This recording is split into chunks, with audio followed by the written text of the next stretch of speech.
Racikan berita. Balik lagi nih Bang, kayaknya kalau panggilan sidang kan Pak Jokowi tidak akan hadir. Mungkin minggu depan hakimnya bilang aja itu panggilan reuni. Iya, Supaya Pak Jokowi hadir. supaya mau hadir. Gimana Pak? Ya nanti kita siapkan kaosnya. Jadi kan kaos reuni nanti kita siapkan. Jadi Kalau kaos AJMG dia mau pakai nggak? Yang nanti kita pakai nanti siang. tulisannya AJMG gitu. AJMG ini ya. Adili Jokowi masukkan. Untuk Gibran, mungkin dia mau pakai ya. Pihak kepolisian juga sekian kali tidak hadir. Itu ada angan dari pihak kepolisian, dari Polri. Nggak ada. Nggak ada ya, Pak? Oh, jadi yang digugat siapa aja nih Bang? Biar masyarakat tahu. Yang pertama adalah Insinyur Joko Widodo. Terus yang kedua adalah UGM, yaitu rektor dan wakil rektor. Ya, Kemudian Nova Emilia. Ya, kemudian Kepolisian Negara Republik Indonesia. Kenapa kepolisian Bang? Jadi gini, gugatan ini tuntutannya hanyalah menunjukkan ijazahnya Pak Jokowi. Oke. Yang kita tahu adalah ijazahnya Pak Jokowi itu kan katanya disita oleh Bareskrim. Disita Bareskrim. Disita Bareskrim kan Polda Metro Jaya bukan? Ya, Polda Metro Jaya. Polda. Polda Metro Jaya itu katanya menyita. Ya. Kan begitu. Kami hanya minta untuk Polda Metro Jaya itu ke Solo menunjukkan ini barang yang kami sita. Oke. Cuma itu aja sebenarnya. Tapi kemarin ditujukan kepada relawan Jokowi, Katanya di rumahnya. di relawan projo kan ditunjukkan. Berarti nggak di tangan Polda sekarang. Kita nggak tahu Bang. Jadi yang asli ini ada 1, 2, 3, 4. Mungkin berbeda-beda versi juga bisa jadi. Print semua kan? Ya kita sudah print semua. Oke, jadi kita menunggu Polda Metro Jaya membawa ke sini. Ya. Memangnya ada anggarannya, Bang? Kepolisian memang punya anggaran untuk bawa-bawa gituan ke Solo. Berkas sebuah ijazah itu hanya 1 lembar, Pak. Iya. Ya kan? Ongkos beberapa perwira yang diutus ke pengadilan negeri Solo itu tidak sampai 10 juta. Ada lah ya anggarannya. Ya masa sih segitu nggak ada. Malu banget ya kepolisian Republik Indonesia kalau nggak punya anggaran segitu aja ya. Jadi yang kami sayangkan itu begini, Kepolisian Negara Republik Indonesia itu kan salah satu 4 pilar penegak hukum. Ya. Jadi mereka itu melakukan penyelidikan, penyidikan, dan lain sebagainya. Ya. Ketika mereka itu memanggil seseorang, ya seperti kayak Bang Michael kemarin kan pernah dipanggil kan? Diingetin lagi. Dipanggil kan? Udah pakai ongkos terus. Padahal juga pernah Reuni dipanggil. Saya terlapor. dipanggil Polda berapa kali, 2 kali nggak pakai ongkos. Nah, Wah. sendiri. dan bahkan apa istilahnya berangkat sendiri hadir kan? Tapi Kepolisian punya hak untuk catatan nih Bang, saya mau mengingatkan lagi bahwa Polda Metro Jaya pernah mengeluarkan ongkos sendiri untuk ke Solo untuk memeriksa Pak Jokowi. Oh iya, di ruangan ya. Iya, di ruangan eksklusif itu. Dari Polda Metro loh yang datang itu. Jadi punya anggaran itu ya, harusnya. Soalnya begini Bang, beliau kan presiden ya, waktu itu. Nah ini kan ijazah presiden juga. Oh bukan, oh presidennya mantan udah. Presiden. Oh, enggak, udah nggak presiden. Oh bukan presiden. Bukan. Oh saya kira masih presiden. Oh, presidennya Prabowo kan. Iya, Harusnya kan Prabowo kan yang dapat istimewa Prabowo gitu. Iya. Lah polisi ini kan mohon maaf. Kemarin di KTT ASEAN salah sebut loh mereka. Oh. President of Republic of Indonesia, Joko Widodo. Waduh. Siapa itu? KTT ASEAN loh itu. Kami Berarti mereka kayak ngece gitu, Iya. mencibir. Presidennya masih Joko Widodo. Oh gitu. Ngece yo. kami ini walaupun ini pribadi saya ya Bang, Ya. tidak mohon maaf tidak itu ya. Ini pribadi saya. Ketika kontestasi pemilu kemarin sudah selesai, presiden kita satu, Prabowo yaitu Subianto. Prabowo Subianto. Selesai. Selesai. Ya, Tapi yang yang masih namanya- merasa presiden kayak Joko Widodo Nah, ini. ya itu nggak boleh. Itu barulah itu yang namanya harus ditanya. Apalah kita kemudian, oh itu makar ini kelompok makar. Tak kasih tahu. Yang namanya makar, ya kalau orang pernah baca, pernah sekolah, coba dilihat. Negara-negara yang makar, itu makar hanya dilakukan oleh orang yang bersenjata. Oh iya. Ketika rakyat tidak punya senjata, hanya punya pensil dan buku itu tidak bisa disebut makar. Makar itu perebutan secara keras dengan senjata. Kalau dengan bersidang begini bukan makar ya? Ini kan kita menghormati hukum. Kita lapor polisi itu menghormati hukum. Ya. Karena memang aturannya seperti itu. Kalau Jokowi nggak pernah hadir berarti nggak menghormati hukum. itulah yang kita pertanyakan. Ayo Jokowi hadir kenapa sih? Juga kepolisian negara Republik lulusan Indonesia. UGM nggak bangga lagi lu. Iya. Ini lulusan UGM loh, 1, 2. Siapa lagi lulusan UGM? Tuh. Yang tadi, yang penggugatnya lulusan UGM juga. Apa itu kan juga? Iya. Seolah-olah Dan rumahnya dekat dari sini. Jokowi itu malu menunjukkan ijazahnya atau pengecut. Seolah-olah UGM itu universitas nggak berkelas, Nah, merendahkan UGM itu malah sendiri. menghina UGM. Iya, ya. Pak. Membuat ijazah palsu sama halnya mencatut nama UGM. Mohon maaf, Nama itu sudah sama. saya juga sama-sama lulusan Jogja. Iya. Tetapi saya paham betul. Tapi bukan UGM. Bukan, saya UII. Saya UII, jadi guru-guru saya adalah seperti Profesor Mahfud MD, MD ya. terus Pak Suparman Marzuki, terus UII. ya Bang UII, Ari Yusuf. Pak Ari Yusuf, Berarti Pak itu- Yusuf Amir, Berarti Bang Andika ini Pak lulusan Mudakir, tempat Pak Jokowi menyatakan IP-nya 2. ya. Dan saya pun mengakui Di bawah 2. Di bawah Ya, 2. ya, di bawah 2 itu di Disnatalis UII. Oh, disnatalis juga. Berarti Pak Jokowi ini rajin disnatalis ya. Oh iya. Rajin kali, Bos. Dia masih presiden kan? Reuni Ya. kehutanan hari ini. Dan saya sebagai lulusan swasta, perguruan negeri swasta, kami mengakui UGM itu saringannya lebih halus. Jadi orang mau masuk UGM itu Ketat, Lebih ya. sulit. itu lebih sulit gitu loh. Kalau saya Ketika sudah tidak masuk seleksi UGM, ya barulah ke universitas yang lain. swasta. berarti Bang Rismon ini sudah melewati proses yang sulit ya. Ya, Kalau Pak Jokowi melewati nggak proses itu? ya seharusnya ya. Kalau dia Kalau ya. Ya. Kalau dia bisa buktikan ya. Bukan hanya masuknya yang sulit, proses untuk lulus pun proses pembelajaran di dalam lebih sulit. lebih sulit. Emang banyak Bang teman-teman Abang katakanlah yang angkatan Abang Saya sama masuk yang DO, yang tidak lulus. 140 orang ya tahun 94 di Elektro UGM itu 40-an lebih itu lenyap di tengah jalan. Oke. Tercecer. Bisa hilang, bisa di DO secara resmi. Kebanyakan hilang begitu saja. Jadi ada kemungkinan sekitar 30% bahwa seorang mahasiswa itu, seorang alumni UGM itu lenyap tengah jalan. Kalau tahun Pindah 90-an atau saja mana? 30% itu lenyap, apalagi Tahun bayangkan 85. tahun 80-an. Jauh lebih besar dari itu. Bisa-bisa Menurut 50%. penuturan kakak angkatan begitu. Oke. Jauh lebih besar yang DO. Jadi memang Nah, ikatan betul. alumni UGM itu belum tentu lulus. Alumni itu artinya pernah memegang nomor induk mahasiswa. Oh Nggak ada kaitannya dengan lulus atau tidak lulus sesuai Boleh nggak dengan- kalau nggak lulus dapat ijazah Bang? Boleh lah. Dari pasar pramuka. Oh gitu. Cuma diakui enggak kan gitu kan. Alumni yang membanggakan atau Kalau membanggakan. Joko Widodo pernah sampai semester 6, maka Dirtipidu menunjukkan kemarin semester registrasi tahun angkatan 82, 83.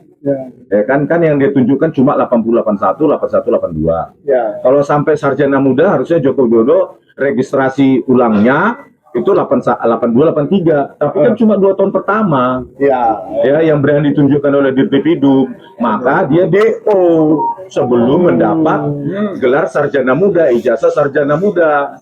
Bang, kalau DO tuh dikasih surat nggak sih? Enggak. Surat DO. Maaf, Anda telah di DO gitu ada nggak? Pernyataan. Kalau dia hilang begitu saja, ya sudah ada pasti arsip DO, tetapi belum tentu mahasiswanya dapat karena kan dia hilang. Kayak teman-teman saya dulu waktu kuliah tahun 94-an, ya hilang begitu saja. Mohon maaf Pak, Oke. saya pernah berpengalaman sebagai mahasiswa yang hilang. Oh. Boleh dicari di Dikti. Boleh dicari di Dikti. S2 Pengalaman saya hilang. magister saya sebelum magister hukum itu adalah magister manajemen. Saya kuliah di UNS. Ya. Karena suatu hal, Hilang. maksudnya bukan masalah apa ya, tapi karena saya terus tiba-tiba langsung memutuskan saya males Kuliah. kuliah. Ya, mendingan ke hukum ya, mendingan pindah. Ya, padahal itu sudah selesai secara administratif, saya sudah bayar dan lain sebagainya, siap untuk tesis. Kemudian saya hilang, begitu aja, nggak masuk gitu. Heeh. Itu di Dikti, itu keterangannya adalah mahasiswa hilang. Nah harusnya Andika Dian Prasetya cari aja di Dikti, Hilang. hilang. Mahasiswa hilang. Iya. Kemudian Ngeri muncul kali. magister hukum itu di Universitas Surakarta. Oh, ketemu di Ada. hukum. Setelah hilang ketemu dihukum. Ada kalau saya Iya. Nah, Berarti kalau memang itu kondisinya Joko Widodo, lebih baik terus terang aja ya. iya lebih baik terus. Ya, Bahwa dia mahasiswa hilang. para termul-termul, terutama termul komisaris Adi Armando, Freddy Damani dan lainnya memaksa kita untuk percaya Iya. statement dari UGM, dari Bareskrim. Sementara kaum rasional itu lebih percaya bukti material daripada statement tanpa bukti. Contohnya mahasiswa hilang. Iya. Itu kan bukti material, Iya, jelas. bukti clear. material yang bahkan ditunjukkan oleh Dirtipidum sekalipun. Tapi bukti Transkrip nilai yang kosong tanpa tanda tangan, tanpa stempel itu lebih kita percayai daripada statement kosong tanpa bukti dari rektor UGM Pova Emilia. Ya. Nggak mungkin Jokowi lulus dari UGM sarjana penuh kalau transkrip nilainya bodong semacam itu. Tulisan tangan tanpa ada otoritas, tanda tangan tanpa stempel basah. Itu kan sudah menandakan bahwa sebenarnya rakyat lebih rasional, lebih percaya bukti material yang bahkan ditunjukkan oleh Dirtipidum daripada statement kosong dari Ova Emilia. Ova Emilia. Ya. Kalau Ova Emilia memang punya bukti valid, tunjukkan coba yang bertentangan dengan bukti yang ditampilkan Dirtipidum. Misalnya transkrip nilai final yang seperti yang kami dapatkan, ketik, tulisan ketik kan, ketik manual, terus ada tanda tangan otoritas di situ, dekan, pembantu dekan, dan stempel. Ya. Tetapi Gini Bang, Abang harusnya nantang Ova Emilia supaya datang sidang ini. Kemarin kan udah Kan digugat. Kemarin sore kan udah. Kalau Bang Mangun Sutoto mungkin kurang didengar omongannya, kurang keras. Coba Abang ngomong lebih keras. Ova Emilia ditunggu di sidang CLS. Kapan? Janganlah sekelas rektor UGM jadi kayak pengecut, hanya berani di podcast internal lagi, latar hitam lagi, horor gitu loh. Ya kan? Coba undang semua kami podcast, ayo kita tanya jawab, ayo. Sama seperti saya. Ya minimum Profesor Kuncoro itu berani loh di acara Rossi. Iya. Ya, lebih respect ke situ Lebih ya. respect sama kita sama Profesor Kuncoro, walaupun ya kan? tapi Tawannya dulu. waktu proses perdebatan Bang Rismo dengan Prof Kuncoro, ya kita tahu lah, kita nggak mau. Yang saya soroti adalah saya tidak mau merendahkan Profesor Kuncoro dengan jawabannya, tetapi yang saya respect adalah moral dari Bang Rismon ketika menanyakan itu biasanya kan meledak-ledak orang Batak. Tapi waktu beliau bicara dengan Prof Kuncoro itu beliau menekan sekali supaya lembut. Ya. Karena Itu saya respect. Karena Profesor Kuncoro adalah senior saya di UGM, Bang. Itu Jadi adalah, kalau saya debat dengan Profesor Ova Emilia pun saya akan begitu. itu adalah etika yang harus kita jaga. Baik dari Medan sana sampai Papua. Betul, Jadi betul. etika itu adalah titik dari masalah ini. Senior saya itu, Etika makanya. adalah masalah yang ada di keluarga ini. Jadi keluarga ini Ya. sepertinya nir etika. Oke, tapi balik ke ijazah Bang. Kemarin kan katanya Budi Ari dari Projo sudah melihat langsung ijazahnya. Undang aja Bang jadi saksi di sini. Berani kagak dia? Enggak mungkin. Nggak perlu ya? Kalau bahasa Jawanya nguyui segoro, nguyai segoro. Apa tuh? Jadi segoro itu kan sudah asin, digaremin lagi. Oh, buat apa ya? Buat apa? Nggak guna ya? Menunjuk, Plus, ya. menyitir, mengambil keterangan dari Pak Bonatua. Kecuali kalau di Projo itu orang-orangnya juga tidak percaya kalau ijazahnya Pak Jokowi palsu, maka ditunjukkan ke Projo. Oh. Apa mungkin ada orang-orang Projo yang nggak percaya sama ijazahnya Pak Jokowi? Oh, jadi Dia ditunjukkan aja sudah percaya kok. oh iya, jadi mungkin benar ininya Pak Andika ya. Mungkin benar kesimpulannya Pak Andika tadi bahwa Pak Budi Ari dan Projo awalnya bilang wah ijazah Jokowi palsu nih Pak, tolong tunjukin dan ditunjukin. Mungkin gitu ceritanya ya Bang. Oke. Kira kebiasaan Jokowi ya selalu menyembunyikan. Itu ijazahnya disembunyikan, sampai tanah dan rumah terakhirnya pun disembunyikan juga, begitu ya. Kenapa disembunyikan? Karena memang ada hal yang tidak benar, gitu. Saya kira tidak mungkinlah seseorang menyembunyikan sesuatu, menutupi sesuatu, mengelabui, memanipulasi kalau tidak ada sesuatu hal yang sebenarnya di dalamnya tidak benar, gitu. Ya seperti kasus ijazah gitu kan, sampai sekarang disembunyikan terus karena kita semua yakin bahwa itu palsu gitu. Kalau memang asli dari dulu ya sudah ditunjukkan. Nah begitu juga dengan soal rumah gitu kan, rumah di Colomadu itu yang 12.000 meter persegi atau 1,2 hektar ya kan, itu banyak sekali hal-hal yang misteri, tapi sekaligus itu menunjukkan bahwa di sana terjadi korupsi gitu. Kita sangat yakin bahwa pada rumah hadiah negara itu terindikasi sangat kuat korupsinya gitu kan. Apa contohnya gitu ya Pak Kiki? Contohnya misalnya awalnya itu adalah 9.000 gitu kan jatah, itu saja sudah lebih dari yang di dalam Permenq 189 yaitu 1.500 meter. Ini sudah 9.000 walaupun katanya dibandingkan antara Jakarta dan Solo. Tapi coba cek itu, pasti nilainya jauh lebih besar yang di Solo ini dalam pengertian dari skala meternya kan satu itu. Kemudian udah 9.000 tiba-tiba jadi 12.000 gitu. Yang 3.000 ini dari mana? Saya punya dugaan ini Kang Kiki, yang 3.000 ini nyaplok. Karena itu namanya, nama orang yang pemiliknya Jokowi Yono. Berarti bisa saja yang 3.000 itu punyanya Jokowi, tapi nanti dibayar oleh APBN. Begitu, padahal itu punyanya Jokowi. Jadilah 12.000 gitu. Itu contoh tuh gitu kan. Karena kepala Jokowi Yono pemiliknya. Ada orang lama yang ngomong Jokowi itu dulu panggilannya tuh Koko Yono. Apalagi makanya kita sangat menduga yang 3.000 itu awalnya milik Jokowi. Dia putarnya punya itu, terus dia tambah beli yang 9.000 kan. Itu punyanya PT Rosalia kan. Itu pemiliknya disatukan, dibayar oleh APBN semuanya. Berarti yang 3.000 itu dibayar lagi. Ini korupsi nih gitu kan. Contoh tuh. Contoh lain nih, itu adalah sekarang kontraktornya PT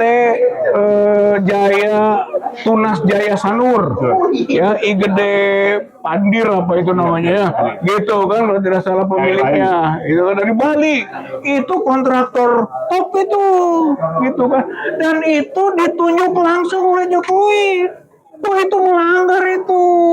Nggak boleh untuk nilai yang di atas 1 miliar gitu kan. Ini bisa 20 miliar, bisa 30 miliar, mungkin juga ratusan miliar gitu kan. Membangun itu nggak boleh dengan penunjukan langsung, harus lelang itu, tender itu. Tadi tender kita udah ngecek kemarin beberapa waktu lalu. Kami udah ngecek ke beberapa yang biasa ada tender tuh Nggak ada. Di RPE tidak ada proyek itu. Semua proyek pengadaan yang dibayar oleh negara seharusnya ada. Contoh pengadaan gas air mata yang diada oleh Polri. Itu ada. Lalu nantinya pengadaan gas air mata senjata yang diadakan oleh TNI, itu ada.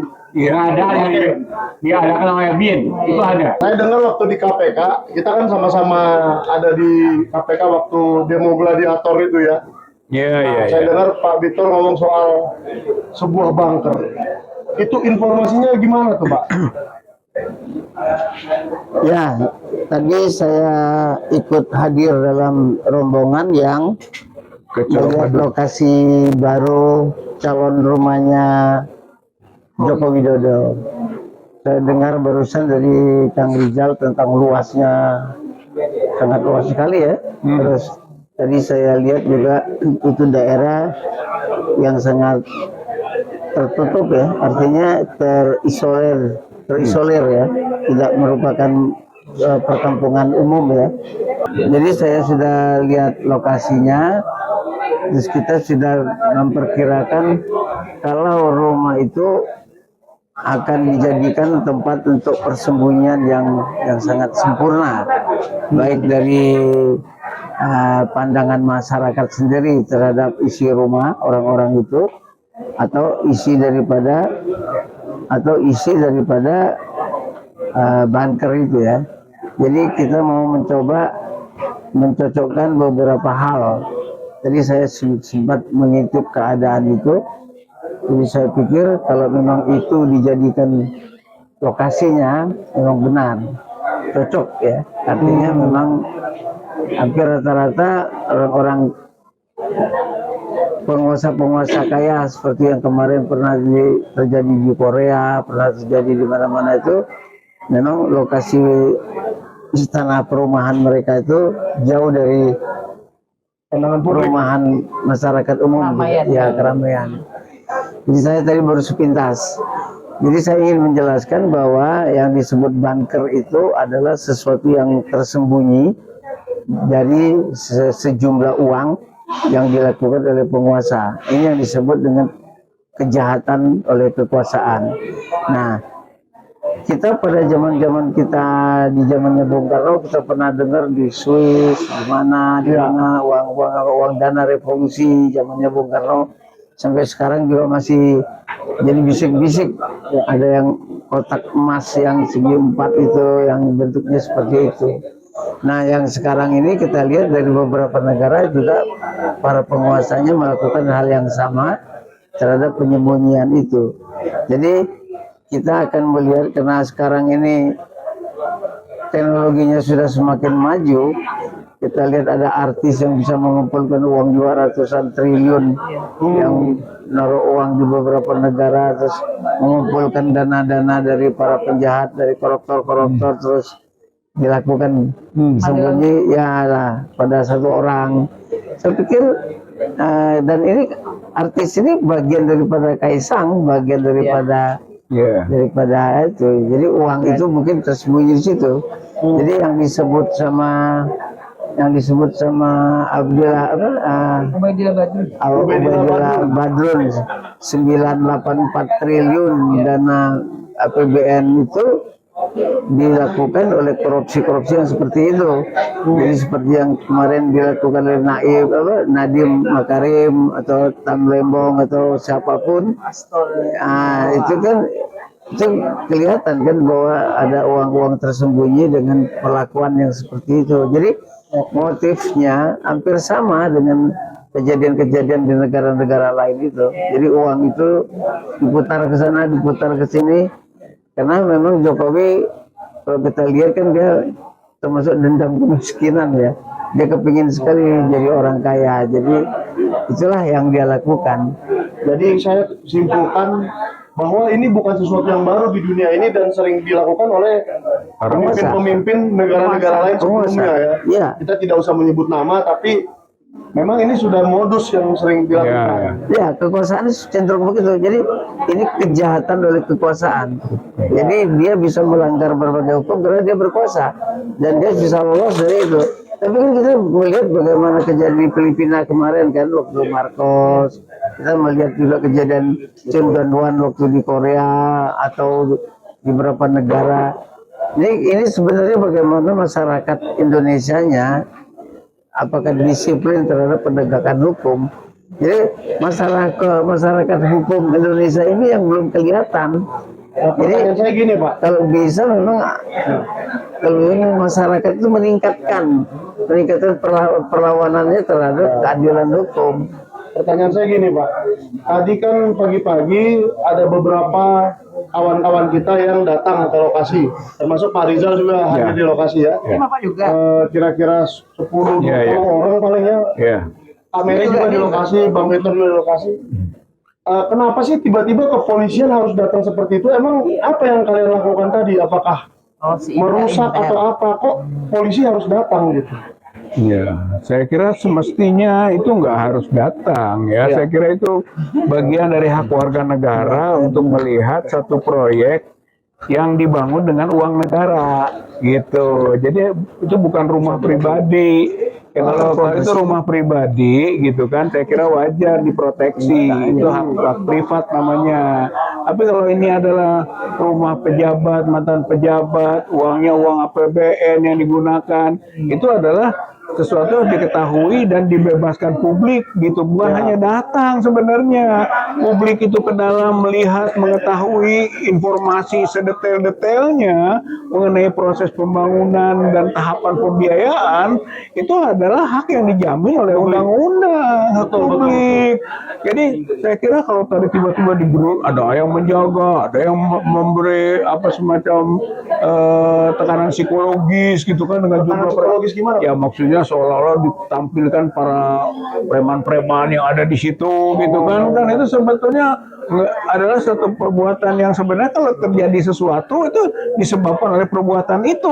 Oh, jadi bukan itu. karena kawan-kawan Bukan ke karena situ? kawan-kawan ke situ, karena kita semua datang ke situ gitu kan untuk melihat, mengetahui tentang sesuatu yang sedang terjadi penggunaan uang negara. Betul. Gitu, tapi Kurang lebih sama seperti misalnya ada gedung kementerian nih sedang direnovasi, masa kita nggak boleh lihat ke dalam? oh harus, saya kira itu yang disebut keterbukaan informasi publik, gitu kan. betul. Boleh kita nanti juga boleh kita tindak lanjut itu, nanya ke Mensesnek, karena pengelolanya Nanti kita tanya, Mensesnek, ya. kita tanya nanti, itu keterbukaan informasi publik, berapa pagu anggaran. Nah, itu kan Nanti kita rahasia. minta bantuan Pak Bonatua Silalahi, pakar kebijakan publik untuk meminta Nah, saya kira informasi penting itu berapa pagu anggarannya. Sebab dulu di zaman Megawati itu 20 miliar. Harusnya Gitu kan? harusnya belum berubah undang-undangnya ya, Pak Nah, Dito ya. kalau undang-undang memang belum, tapi Belum berubah. Permenkeu-nya diubah-ubah. Ini permainannya. Sri Mulyani lagi dong. Sri Mulyani, saya kira Sri Mulyani yang berujung kepada boleh 1.500, boleh berapapun di luar 1.500 di kota. Inilah yang dimanfaatkan oleh Jokowi sampai angka 12.000 untuk tanahnya saja, belum bangunannya. Jadi ini mah bukan fasilitas untuk rumah pensiun, ini mah pembangunan istana. Saya kira ini problem utama kita. Masa seorang mantan presiden diberi penghargaan negara istana, itu di luar undang-undang itu. Ya, kalau rumah pensiun harusnya yang wajar-wajar saja ya.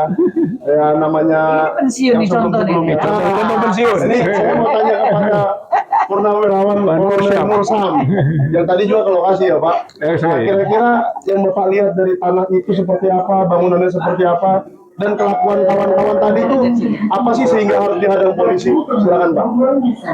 Baik, terima kasih sudah membersamai pasar tanah kegiatan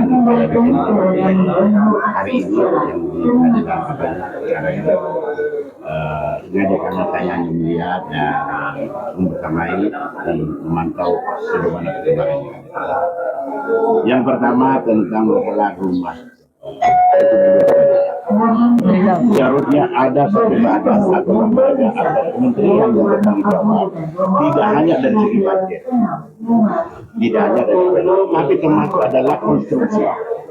Karena ini adalah uang negara, harus bertanggung jawab kepada rakyat, uang rakyat sebenarnya kepada rakyat. Jadi kalau ke depan akan terjadi dan meleset apa yang diduga semua rekan-rekan tidak akan terjadi, ini itu termasuk mangsa yang bertanggung jawab adalah badan itu, dan itu adalah negara yang bertanggung jawab.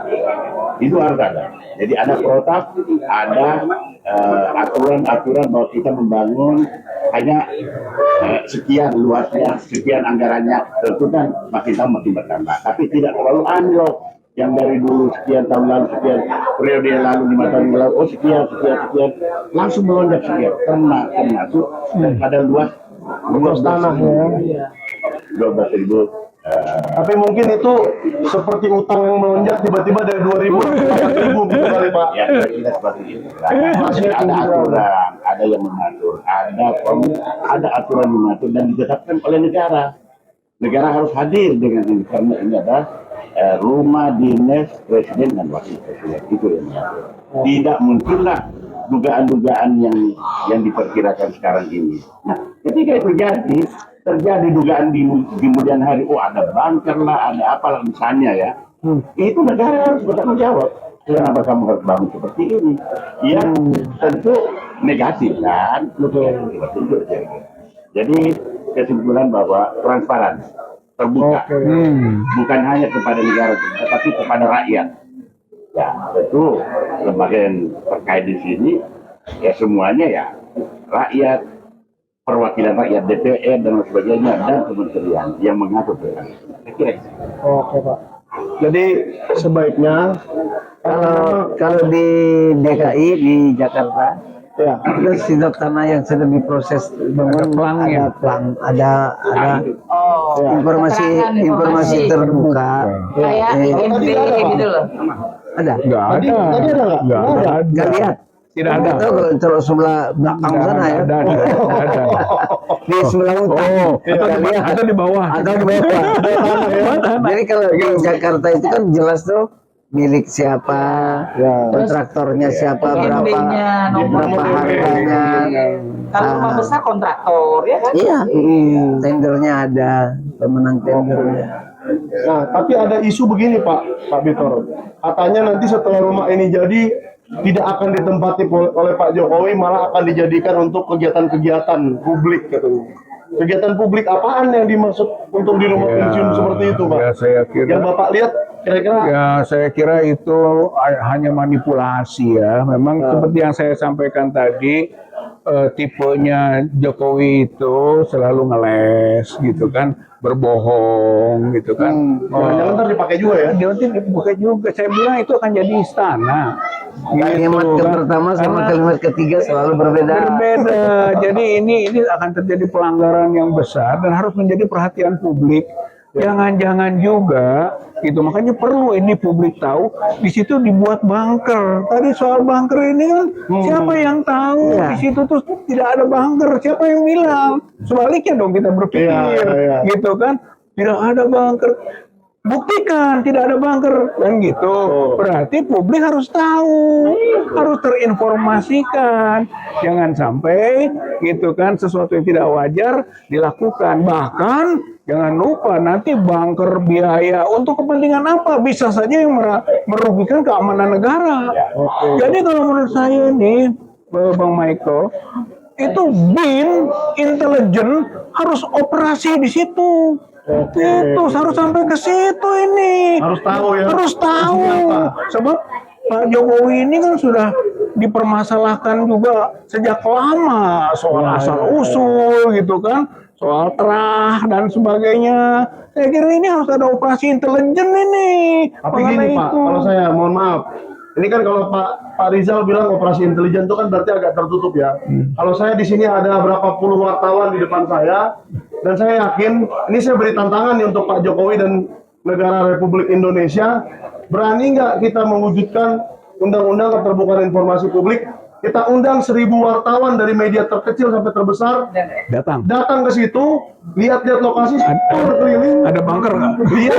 Lihat apa namanya halamannya, kita lihat di dalam rumahnya, lantai 2 sampai semua lantai kita tur, supaya kita hentikan semua dugaan-dugaan yang nantinya jadi liar ya Pak ya.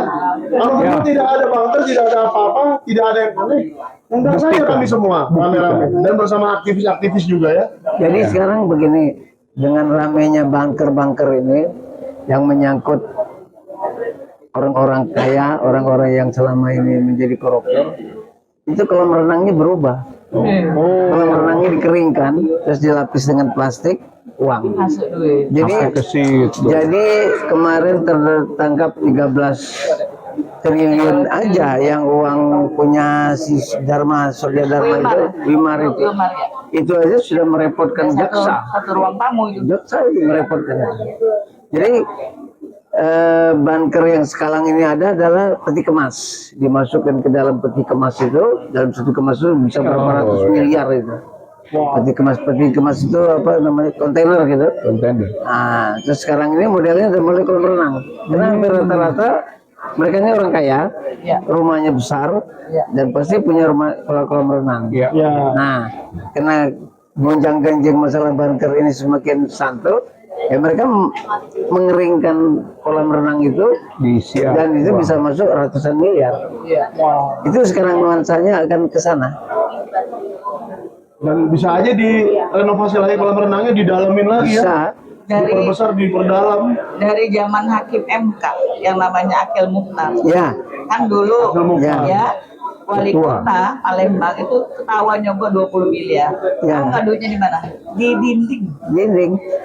Jadi itu jadi- dari tahun Mungkin ada yang nggak dengar. Iya. Akil Mukhtar dulu menyuap dan uangnya Diterima. disuap oleh wali kota. Simpan uangnya di dinding. uangnya setelah disuap dia disimpan uangnya oleh Akil Itu Mukhtar di 20 dinding. miliar. Hanya 20 miliar muatnya kalau di Sampai dinding. mati orang. Kalau di kolam renang penjara. mungkin muatnya berapa? Ratusan miliar. Kalau di tanah 1.200, Lebih lagi. 1,2 hektar, Berapa? gila.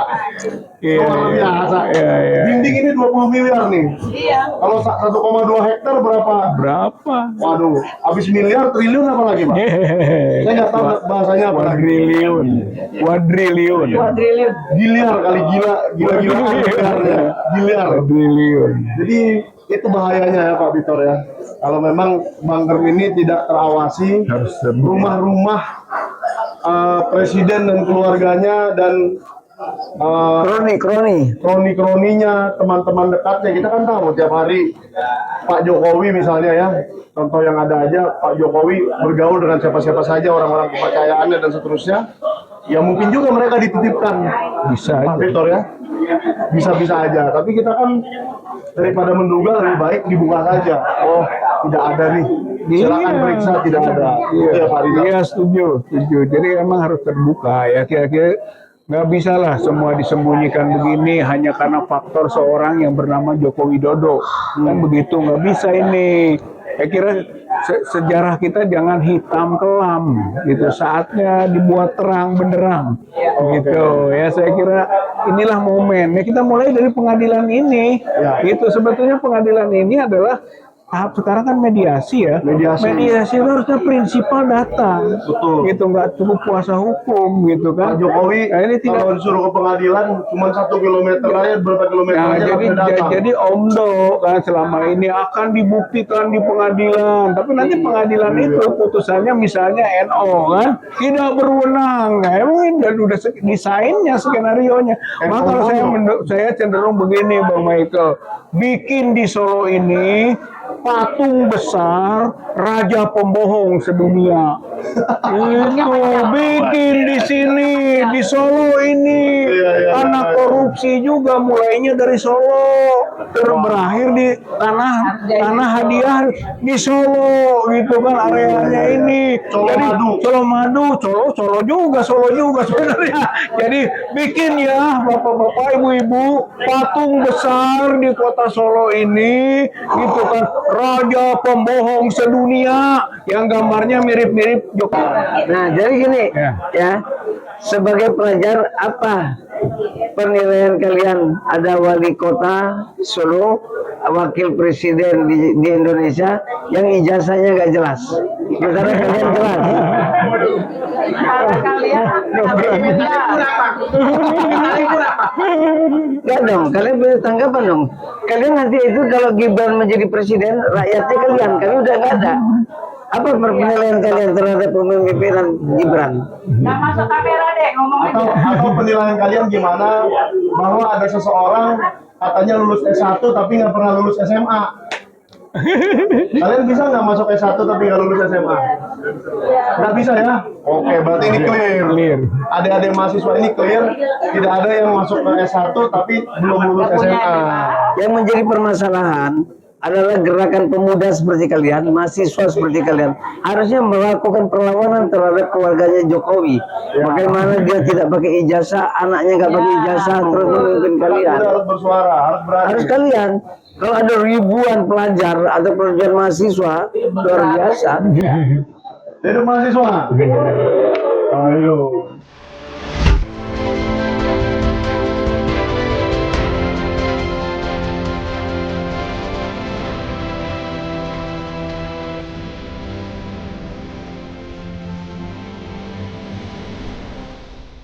Racikan Berita